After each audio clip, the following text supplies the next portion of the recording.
The numbers of looked after children in Scotland have been growing and growing and growing. I can remember when we had 800 looked after children. We now have over 1,400.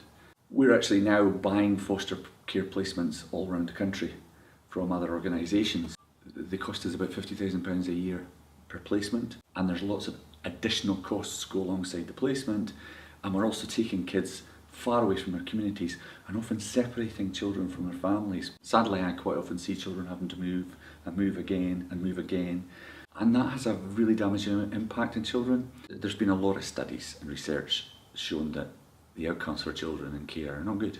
People who make the decisions that children end up in care and see that as being, that's how you save children, they are not people like me who see children going through the care system and see the impact of these decisions on them in the long term.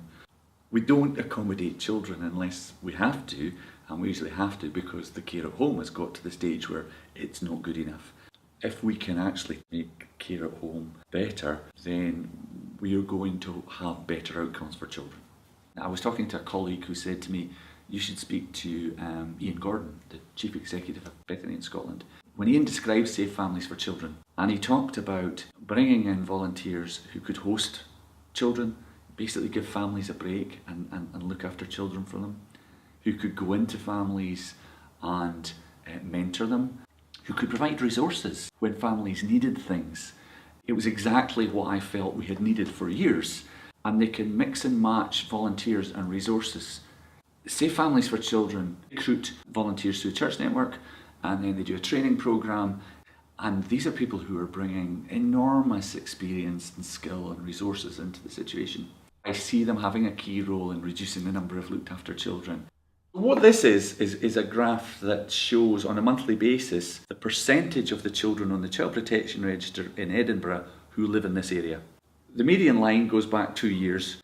What happened this summer is we started to see a decline, and for 6 months we had a number that was way below that median line. If something goes above or below a median line for more than 6 periods, then that's significant. So we had a significant change. I've been trying to work out what had we been doing differently in the months leading up to then and during that period. There were 2 things. One was Safe Families for Children becoming involved. So we have Safe Families coming on stream, we have this process where we're trying to match things in earlier, and over a 6-month period we saw this drop in children in the Child Protection Register. Anything we can do to stem the number of children ending up in foster care and ending up in foster care out of the city and being separated from their families is a good thing.